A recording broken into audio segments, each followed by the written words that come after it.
Hello, viewers, and welcome to another great episode of She Power right here on WTV Kenya. This is the show where we celebrate women in our hope and objective to give more inspiration to young ladies, men or women out there by highlighting wonderful acts that have been done by our guests. I'm your host, Linda Kruger. Now, today we look once again at the issue of gender-based violence, but from a youth perspective. I'm joined on set by Gladys Monde, who is the founder of the Anika initiative. Welcome to She Power. Thank you. Let's start us off with some statistics here. And we're all hearing the stories on the media every day in the morning, on radio, on social media, on TV. And we have a definite increase in terms of GBV cases, and most especially amongst the youth. So why do you think we have this, surge of numbers?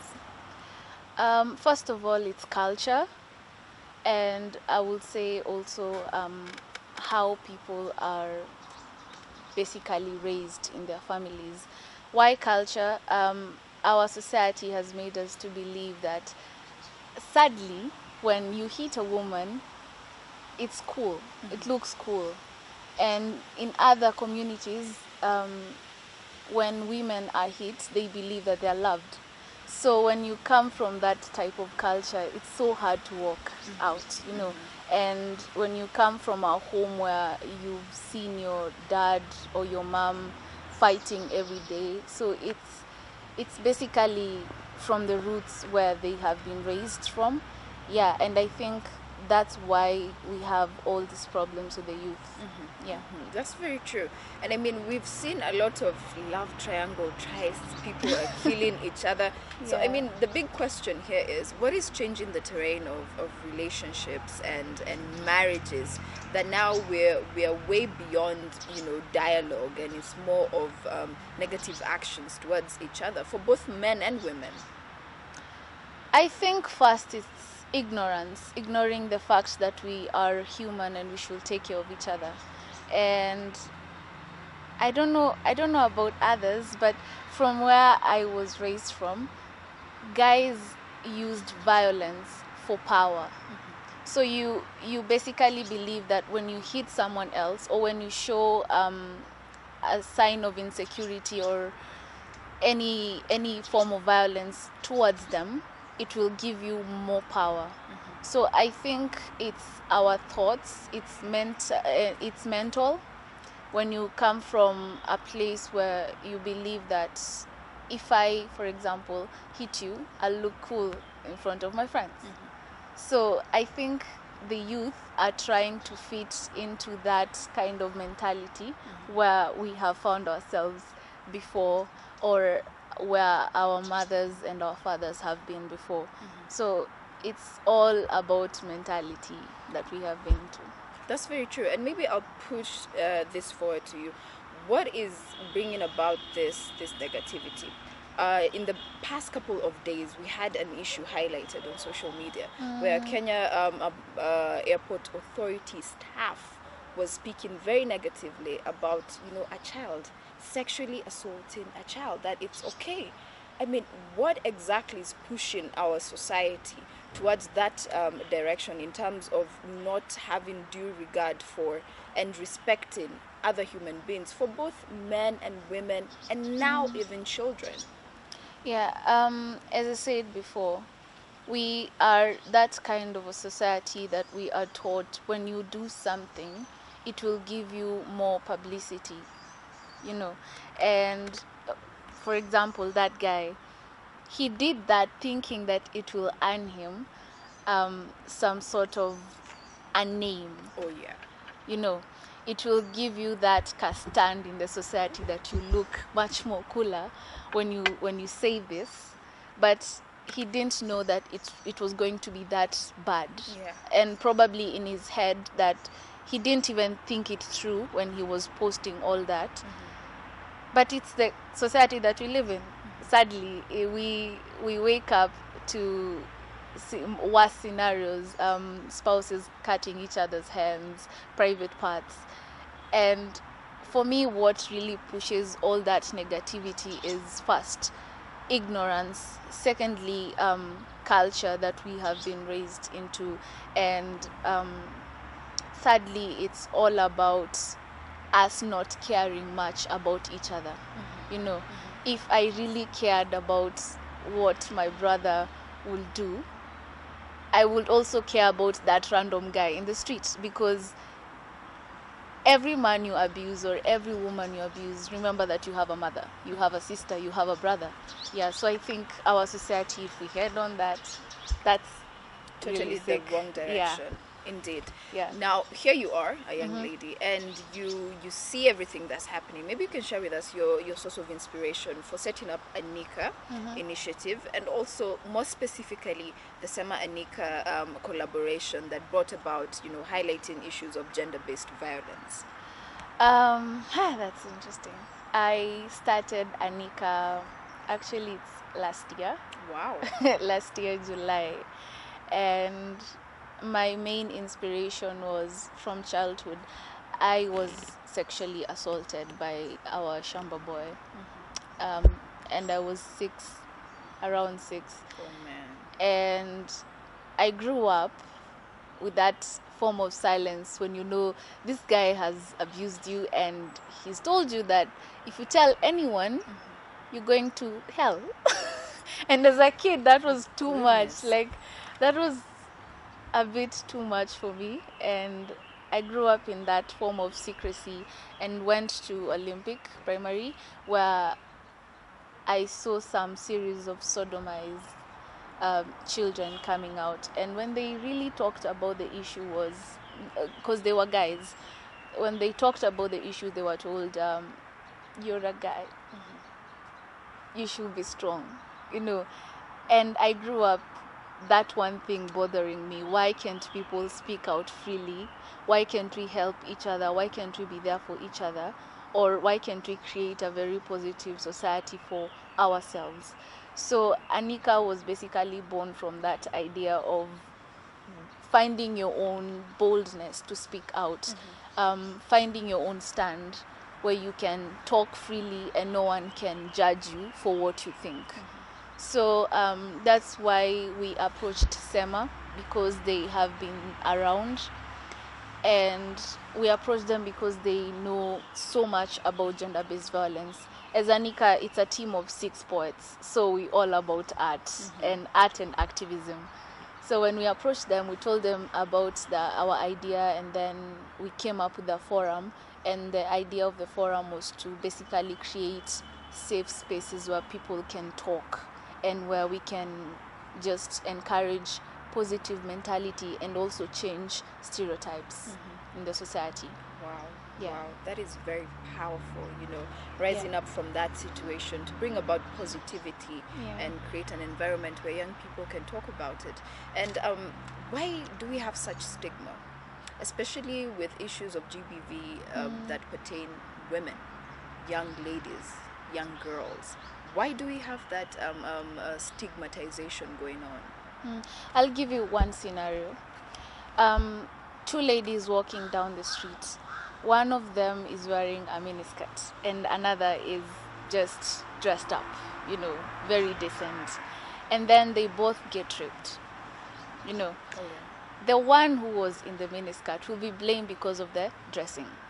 So the society will be all about her being careless with her dressing and stimulating men around her to rape her. Oh, goodness. And the one in the long dress would probably be, maybe she was in the wrong place at the wrong time. You get? Yeah. So it's all about us blaming each other. And I think the reason why we bring out the stigma so strongly in our society, it's because it's so hard to accept some issues that have happened. From my own experience, when I grew up and I wanted to tell my story, and you couldn't tell your story really freely because you couldn't know how people react, the Woishe kind of type people, or you guys, that happened, it's okay, it's sex, that's what people say. Rape is not sex, rape is rape. And when you come from that point of view, you understand why stigma happened, it's because, one, society blames you for what you did.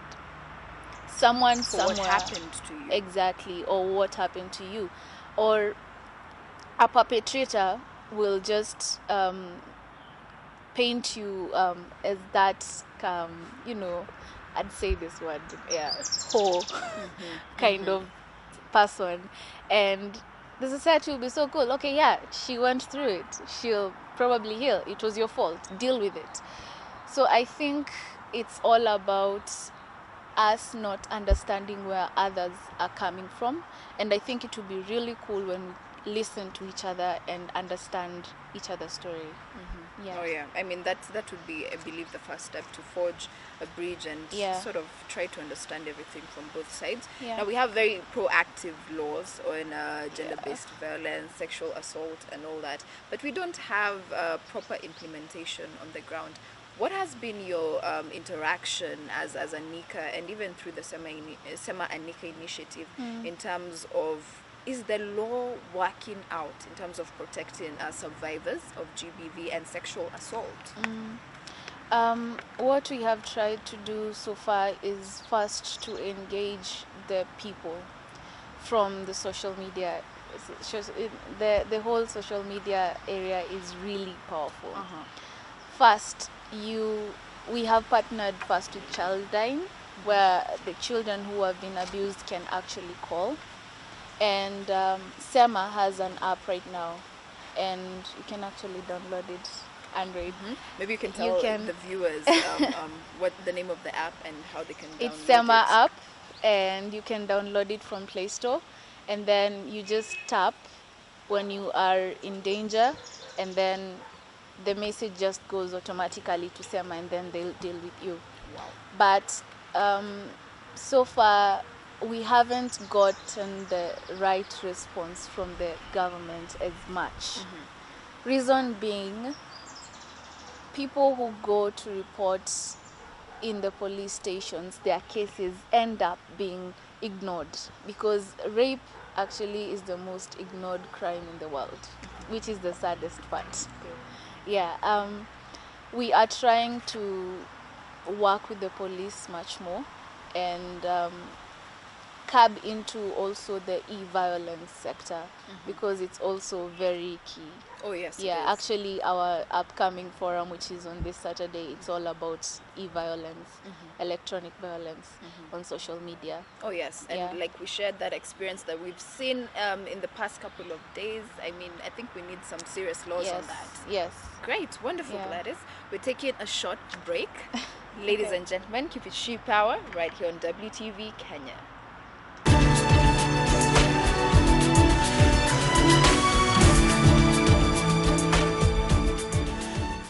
Welcome back, ladies and gentlemen, to She Power, the show where we celebrate all things women. Today I'm joined on set by Gladys Mwende, who is the founder of Anika Initiative.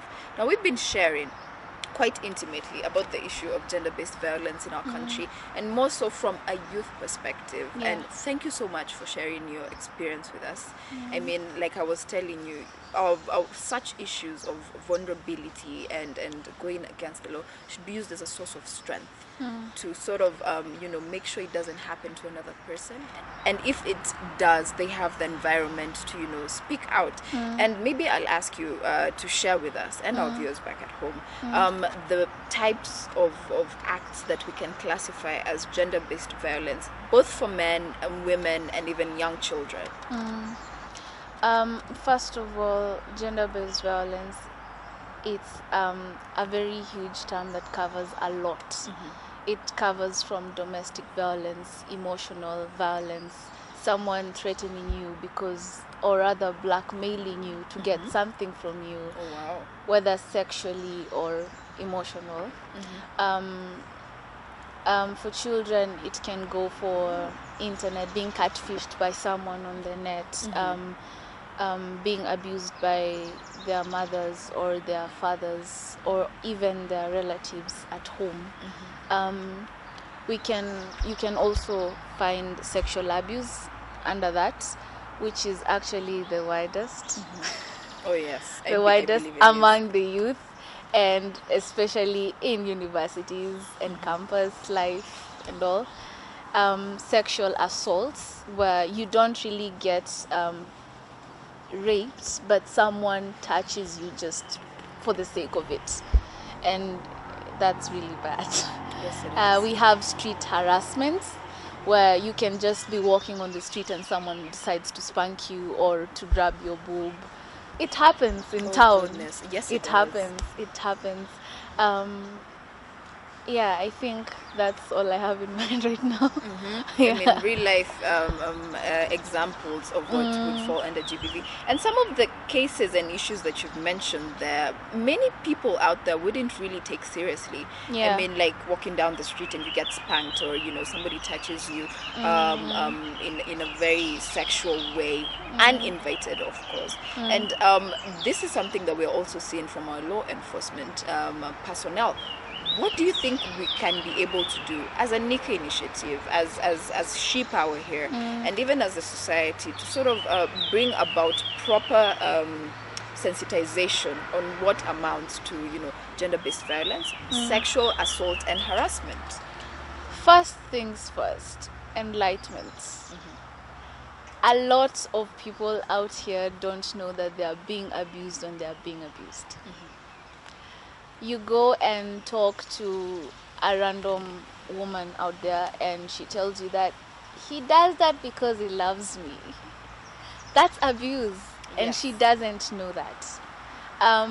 You go and talk to a young man who just slept with a drunk girl thinking that she will wanted it, and he tells you that she wanted it, but he didn't know that he was raping her. Yes. We need to enlighten our own society. We need to sit down with our own youth and tell them step by step what is abuse and how does it happen and what are the implementations or rather the effects that come after with it. And I think when we first educate ourselves on the issues, then we understand more widely and we become more sensitized and sensitive on such issues that we can't ignore them. Yeah.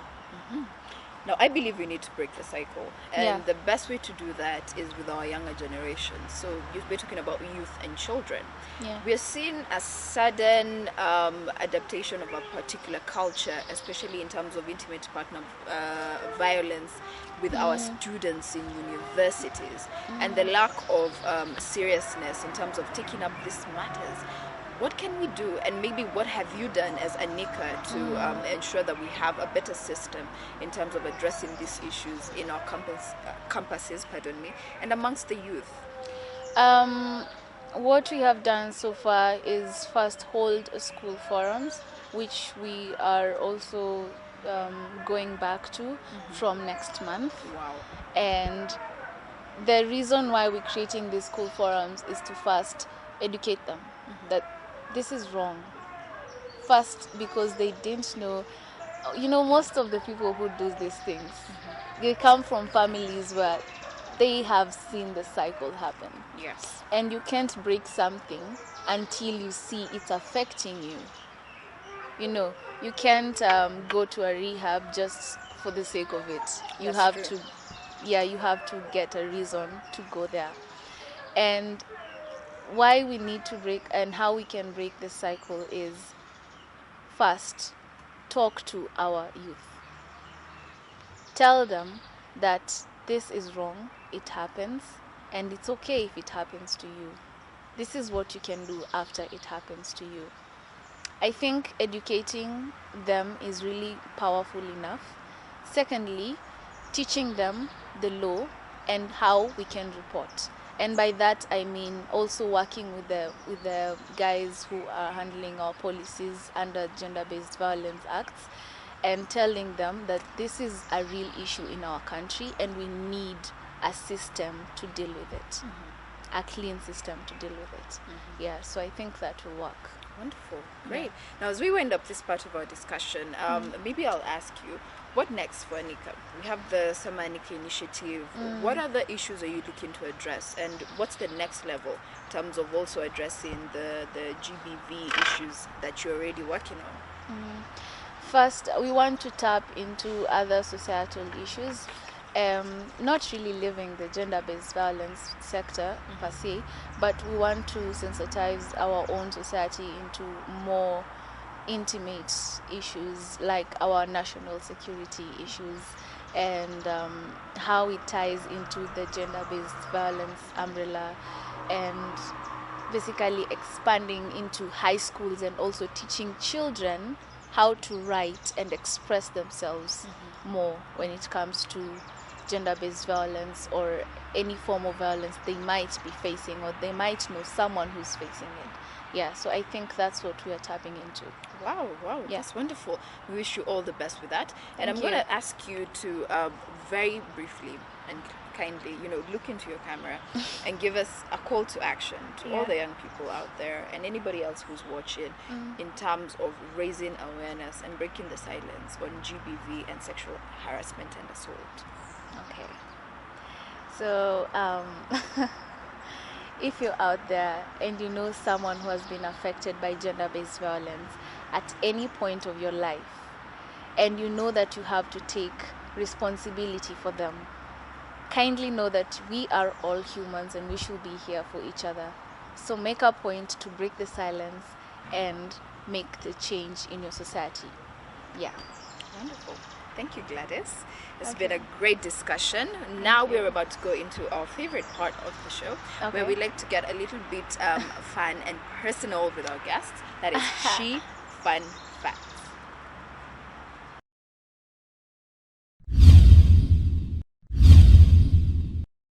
Great. Welcome back. This is She Fun Facts. Today we are going to be getting to know a little bit more about Gladys Munde, the founder of Anika initiative. Yeah. Let's get into it. So tell us, what insect are you most afraid of? Oh, spiders. Everybody doesn't like spiders, actually. Yeah, they're poisonous. Most of them are. What creeps you out about spiders? I guess everything. The way they walk. Yeah, their color. Eight-legged creatures. Everything. Okay. What is your favorite song and dance style? Favorite song. That's the hardest. Like, I have to choose every day a favorite song. So what's been working for you today? Today I've been listening to John Bellion, Human. Okay, that's it. I've never heard of John. I'm gonna be He's checking really that one good. out. He's really He good. is? He's really good. Great. I'm gonna be checking that one out. So everybody has these little pet peeves that irritate them, especially when other people do it. What is yours? Calling me Glado.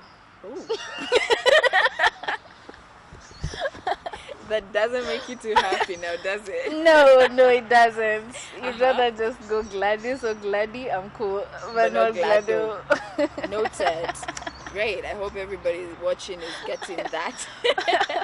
So share with us your outlook in life, given your experience and everything that you're doing now in 4 words. Wow. Okay. Forwards. That's hard. It can't be. In self-discovery. Self-discovery. Yeah. Okay, that's 1. 3 more to go. Self-discovery is 1 word. Okay. I can say I'm in a journey of self-discovering by using my art and activism. Yeah. Okay. We'll give you that all rounded up to Yes, come up that with just- 4. And my favorite part, we like to improve our English, yeah?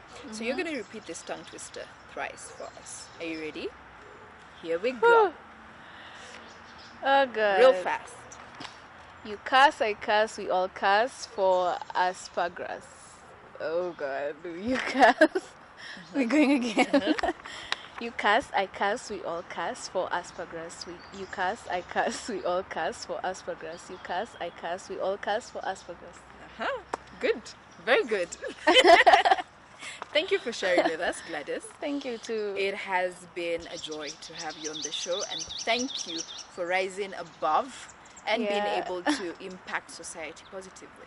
Thank you too. We wish you all the best, and we support the work of Anika Initiative. Yeah. All the best. Thank you too. You're most welcome. Nice work. Ladies and gentlemen, this has been She Power, and I've had with me on set Gladys Mwende, the founder of Anika Initiative.